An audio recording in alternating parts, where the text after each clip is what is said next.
because then I started wondering, is all sexuality, has it always been defined by power? Hello and welcome to Distraction.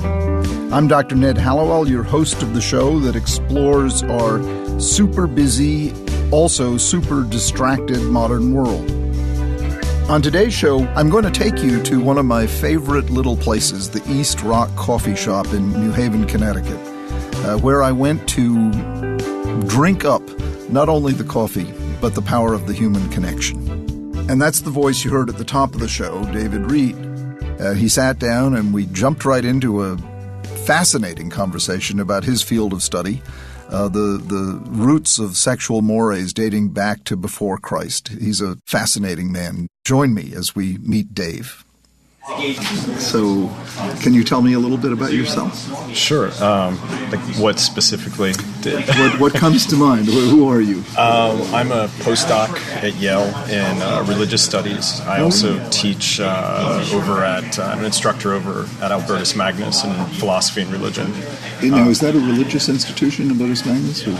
Yeah, it's a Catholic institution. It's in the Order of Preachers, the Dominican order. And I finished recently finished my first book.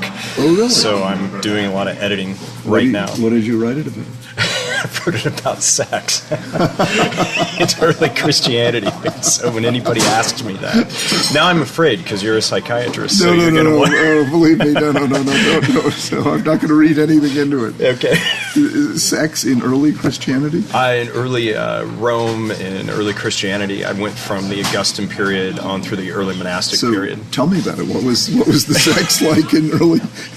Messed up. It's something I became intrigued in when I was doing doctoral work. I started reading Michel Foucault. For those of you like me who've forgotten who Foucault was, I looked it up a little bit, and it turns out he's a French philosopher. His theories address the relationship between power and knowledge. Among other things, he wrote The History of Sexuality, a 3-volume study of sexuality in the Western world. And started kind of wondering where our sexual ethics came from in the modern world. And I was confused by all these things we hear in modern society about the Judeo-Christian sexual ethic is this, or that. And so I started researching it and started discovering that I'm not really sure where we got our sexual ethics from and why we keep saying they go back to this particular point in Christianity. So my entire book concludes by saying, actually, we didn't get any of our sexual ethics from early Christianity. We might have got them from Greco-Roman philosophy or from the Augustan moral programs and Roman religious laws. So it wasn't because St. Paul was effed up about sex that we... He was effed up about sex. He was very effed up about sex, but not in the way that we think. He was effed up about sex. So this whole idea that you're supposed to just get married and have 2.5 kids is not coming out of early Christianity. The early Christians, including Paul, were actually saying, don't procreate at all. Oh, really? Yeah. Don't have a family. Why? Because that's too much flesh? Too much flesh, too much the world was supposed to end. There was also this idea that the way you stop original sin is stop procreating. And so I was curious, why do we never talk about this anymore in the modern world? Because you would think that the idea is two people get married, they have kids, etc. And it's very hard to find that in early Christianity. But you can find it in Roman marriage laws, you can find it in Greek and Roman philosophy. So before Christ. Right. So what were their laws about? What their laws were get married, procreate, have a bunch of kids. But the reason they wanted that, for instance, with the marriage laws in Rome, was they wanted, the Emperor Augustus wanted people to fight his wars. Did they put a premium on fidelity? Yeah, but it's propaganda, like anything, you know. So even Augustus would sit around and say, look at my wife and my children, and everybody in the Senate knew he was running around and committing adultery and all sorts of things. They knew it was a joke, which told me that politics hasn't changed. And how about gay? How did that fit in? He just kept quiet about it. So that was it? Well, nobody would have thought about it. I mean, the problem is that it was very normal for certain Roman boys that were going to go through the upper echelons of Roman society and rise up the ranks. A rite of passage was what we would consider gay sex. With each other? Or with each other, yeah. So you would have a higher-ranking Roman official who would have a young boy who was his protege or whatever, and they would have sex. But it was not thought of that was homosexual. It was just simply that's what you do. It's a rite of passage. This whole idea that we talk about today of is it biological, is it, are you gay, are you straight? Nobody's thinking in those categories. And the early Christians aren't thinking in those categories either. It was just normal? It was just normal. Yeah. And what they were more concerned about was the active-passive partner. If you were the passive partner, like the young boy, you weren't in a position of power. The key was to always be in the position of power when you were involved in sexual activity. So even if you're straight and you're sleeping with your wife, you don't want her on top because she's in a position of power. That's a bigger quote-unquote sin. So dominance was a key part of sex. Really? Yeah, it's like you're always told, it's always about power. And those roots do go back to Greco-Roman.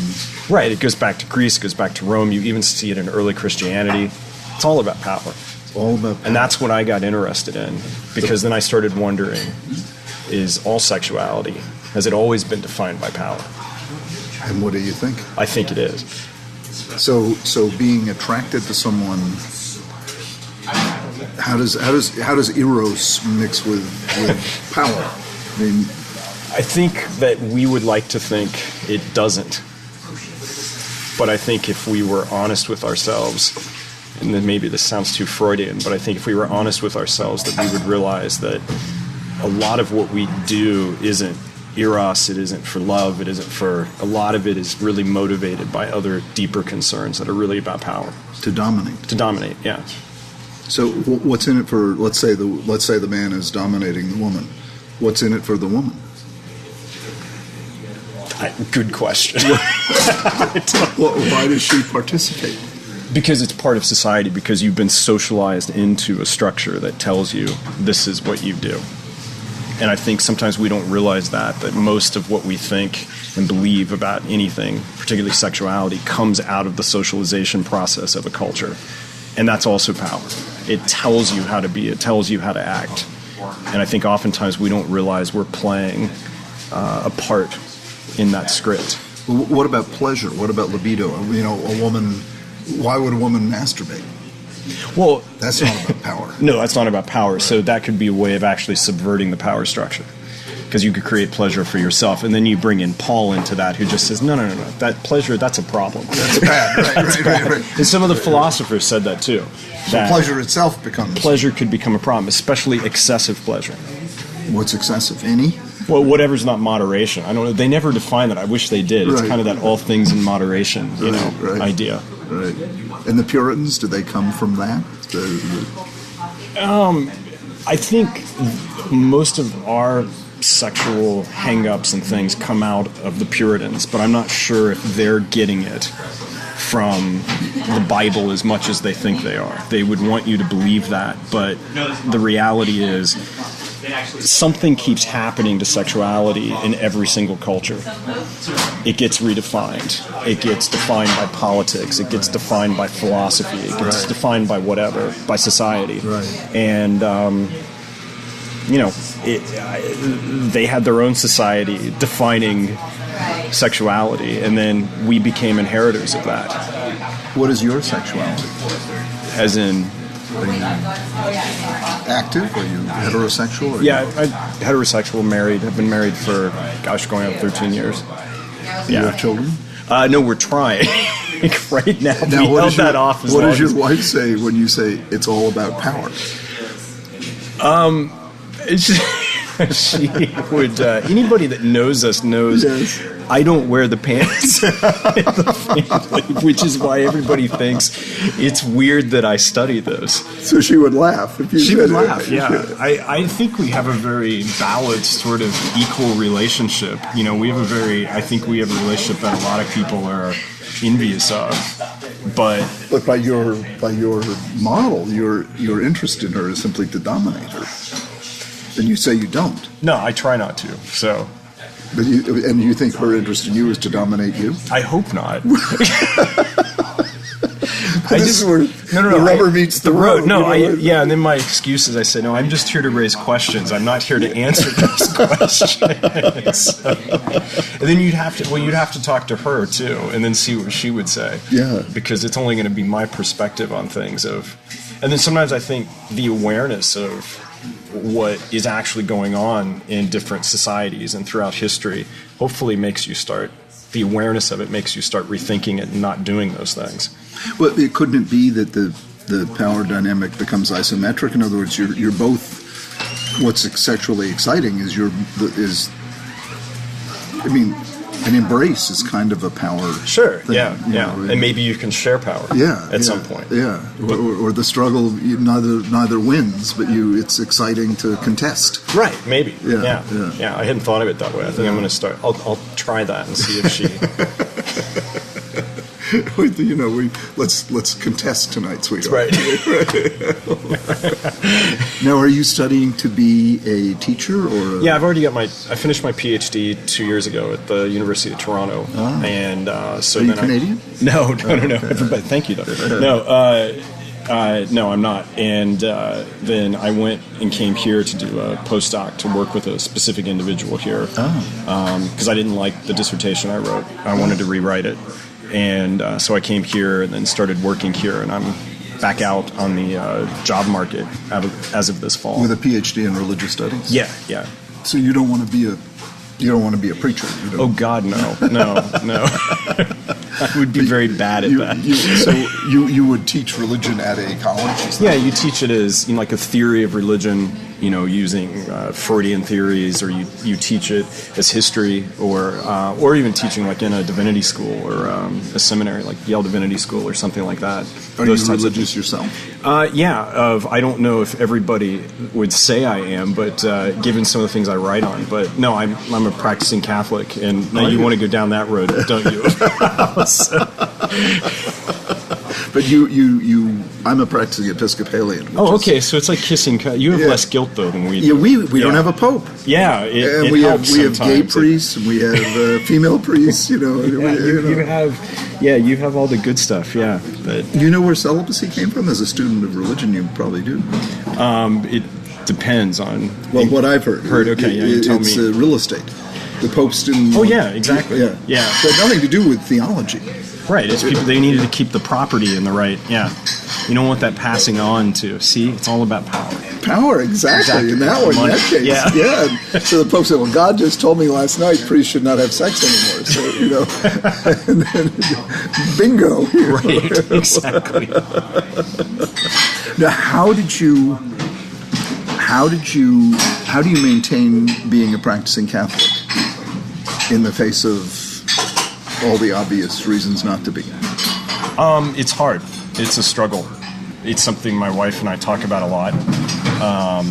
If you have kids, will you raise them Catholic? Yeah, because I think there's something important. I think you'd understand as an Episcopalian. I think there's something important to ritual. I think there's something important to a tradition. Well, this gets back to my thing about connection.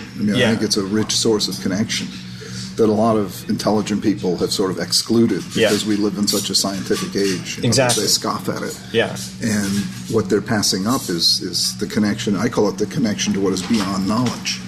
Okay. So it's by definition you can't prove it. So that doesn't mean you shouldn't think about it. Or, right. Celebrate love and forgiveness and goodness and come together on Sunday morning or Saturday evening or whenever you want to and feel a part of a community that values those things. And I guess that's part of why when you ask how do you hold this all together with Catholicism, that I find something important in that community that is actually kind of anti-American society in a way, because when I go there, it reminds me I'm not an individual, that I'm connected to something larger. Right. And that's very hard because most of my life, your life, and everyone's life in this country is spent in a very individualistic manner. And I like realizing that there is something larger out there than me. And literally, thank God. Yeah. I mean, I couldn't do it alone. No. And I think too many of us think we can. And that has been the most important thing to me, is learning community. Yes. In those types of situations. And my big fear about American Catholicism is it's becoming very, very American. Yes. And becoming very individualistic. Yes. It's not what I've read about. Right. It's not about the community coming together. Yeah. I love going to church, not so much to stoke my belief in God, but to get the vitamin C, I call it, vitamin connect. Yeah, sure. You know, the sense of I'm a part of something larger than myself. Right, because it's kind of the antidote to everything else, yeah. Exactly. And I think that's where I realize that for all the junk that's there in any religion, that's the good part of it, when it actually works and those connections are made. Because Absolutely. I think half the time the experience of God is found in a community anyway. Absolutely. Don't you think? I mean, it's where two or three are gathered together. You know, right. Where there is connection, there is God. Right, exactly. It's not me walking around having my own little... Exactly. Are you going to write about that? I don't know. I do know what I'm going to do the next book on, and it's I'm looking at this term that comes out of one of Paul's letters, porneia. Yes. Because everybody's confused on how to define the term. Yes. So there's an article I'm co-authoring with Del Martin and Jenny Knost. One's at Yale, one's at Boston University. And I asked them, since they're more famous and more important than I am, since I did all the research on this, can I steal this as the template for my second book? And they said, yeah, you can do that. But I've given up trying to project down the road of what I'm going to write on or do. You know, people ask that all the time. So what does porneia mean? I think it means anything from lust to masturbation to adultery to... pornography comes from it. Pornography, comes from it. And one of the things that we were very curious in working on was, can a heterosexual married couple in the ancient world commit porneia? Because most people want to say it's only adultery, prostitution, and same-sex relations, and we've discovered a bunch of texts where, a normal married heterosexual couple can commit it too. I mean, porneia can come out of a married couple in the ancient world wanting to have sex just for pleasure. That can become porneia. So a man saying to his wife, "Man, you look really hot. I want to jump your bones." That's porneia? Yeah, you're going down the porneia path at that point. It could lead to all kinds of... And why is that bad? Because there was this idea in the ancient world that pleasure isn't why you have sex. You have sex to procreate. I mean, it's a very practical thing. If people die, people don't live that long, we need to repopulate. But why was pleasure deemed bad? Because people can't deal with pleasure in moderation. The fear was, if you get a taste of it, you'll want more. But every time you have sex, you do get a taste of it. You do. So I don't get how it worked. I think it's totally impossible myself. Yeah. But there were, not just early Christian writers, but Roman philosophers like Musonius Rufus thought you should be able to totally do this act, but not for pleasure. And not feel any pleasure. Right, which I'm confused on that. If you're wondering who Musonius Rufus was, he was a Roman Stoic philosopher. Stoics were people who basically said by using reason, you can control your passions. I hope this is okay to say. It reminds me of, when I was growing up in the church and youth group, of some stupid youth minister saying, it's okay if you masturbate, just think about your math work while you're doing it. so then it's not lust or something like, and then, you start critically thinking and going, that's not possible. And that's how these minds get twisted. That's how they get very twisted. They feel tremendous guilt. Right. So it goes right back to porneia and Paul and... Yeah, I mean, and if you read Paul closely, like in his first epistle to the Corinthians, he tells you, and so you never hear Christians talk about this today, he tells you what he thinks the purpose of marriage is. It's just to prevent porneia. To prevent porneia. Yeah, and as a friend of mine says, Paul thinks marriage is a prophylactic against porneia. And Did Paul have sex? Did Paul? I have no idea. I mean, there's a theory that he was a widower. Before he got converted? Before he got converted, and maybe that caused all of his weird psychological whatever. Because he, much more than Christ, is responsible for the messed up feelings we have about sex, isn't he? I mean, I don't know. the Christ thing never is, said don't enjoy sex. he didn't say much about it one way or the other, but I think the problem is it's not just what Paul said, it's interpretations of what he said. Yeah, and half the time when you deal with religious subjects, you're not dealing with what they actually said. You're dealing with hundreds and thousands of years of somebody interpreting something that, I mean, if we're going to blame Paul, we should move on to Augustine and all these other individuals. I mean, you must encounter this in psychiatry, right? Of people that have messed up. All the time. Yeah. And it all seems to stem from these people being told that their natural feelings are unacceptable. Yeah. Or sinful. Or disgusting. Yeah, which perverse, is right. twisted. Yeah. And it takes a long time getting over that, I think, for people. And it's my thing about connection, it poisons connections. Yeah. If people feel an attraction, then they say, oh, that's a sin. Yeah. And that's not a good thing. It's a really bad thing. Yeah. It's a really bad thing. Right, because it alienates us from one another. Yeah, and from ourselves. Yeah. Which I think what's going on is that there's a whole conversation, the church, and I'm not saying the Catholic Church, but there's a whole conversation that we haven't had on sexuality that needs to happen. And what would that be? I don't entirely know, but I just think that when you look at society's changed, people are living longer, people are, people that go to grad school put off marriage, all this sort of there's just things we haven't talked about, and I think most of it is that people are afraid to talk about it because they don't want to see change. They want to go back to some myth that doesn't exist anymore, or if it ever existed. And medically speaking, sex is good for you. Yeah. Which is hilarious. I was just reading this today, and Galen, one of the Roman medical doctors, he talks about that. If you kind of at some point have to do this because it's therapeutic, and it's good for you. Yes. Medically, so. Yes. Well, you are wonderful. You're such an original thinker. And, thanks. Well, thank you for talking to me. Good luck with what you're doing. Thanks. Can we stay in touch? Can we get your... My thanks to East Rock Coffee and to David Reed for sharing his story with us. David's book about sex in early Christianity is called Sex in the Empire, Strategies of Power from Augustus to the Early Monastics. We'll put a link on our site. Well, that's it for today. Thanks for listening. This won't be our only foray into the subject of sexuality, so check back for more shows on sex. In fact, tell us your ideas for these shows at distractionpodcast.com. Distraction is produced by Collisions, the podcast division of CRN International. Collisions, podcasts for curious people.